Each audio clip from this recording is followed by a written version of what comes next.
Kasih spek yang lebih tinggi dari biasanya dan kasih harga yang lebih murah. Itu strategi Xiaomi dari dahulu. Tapi apakah hal itu masih berlaku juga di lini laptopnya? Halo semuanya, gue Mikal dan kali ini kita bakalan bahas Xiaomi Redmi Book 15.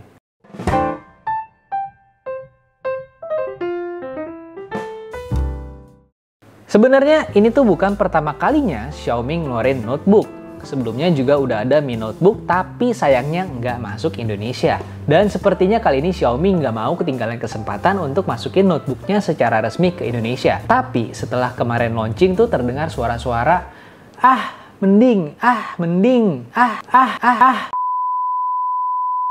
Ini tuh kayaknya pertama kalinya ya Xiaomi kena serangan menang mending yang bukan dari saudaranya sendiri. Tapi alasannya itu ntar gue bahas di bagian belakang aja ya. Hadir dengan nama Redmi Book 15, notebook ini memiliki ukuran yang menurut gue cukup nyaman untuk dibawa bepergian ataupun untuk diletakkan di meja aja. Desainnya walaupun terlihat mainstream dan terbuat dari plastik, tapi terasa cukup kokoh dan minimalis banget. Di bagian lidnya hanya ada tulisan Redmi, Power Your Creativity.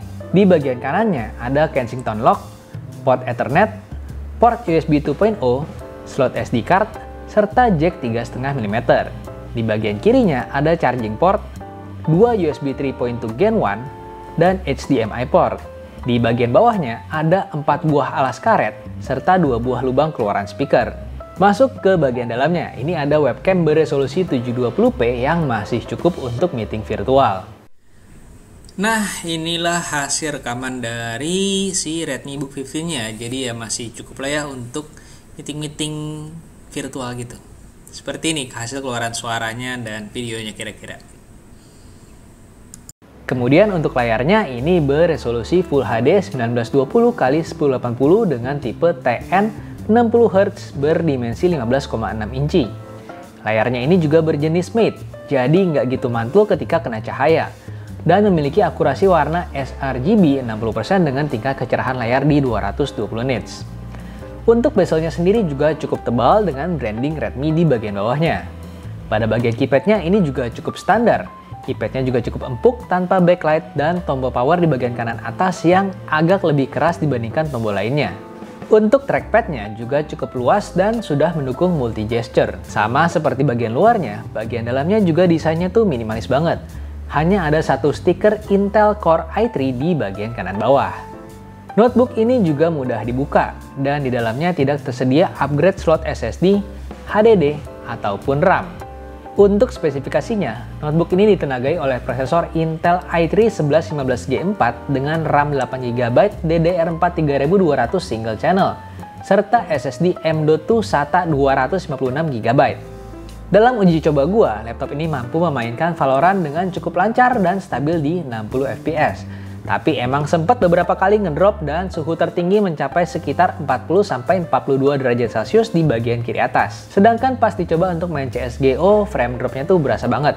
Jadi gua nggak menyarankan untuk main CSGO di laptop ini. Untuk baterainya sendiri dalam pengujian gua menjalankan Netflix dengan 50% tingkat kecerahan layar dan 50% volume ini mampu bertahan selama sekitar 6 jam. Sedangkan untuk pengisian dayanya membutuhkan waktu selama 1 jam 10 menit dari 5% ke 100%. Untuk performa benchmarknya hasilnya seperti ini ya.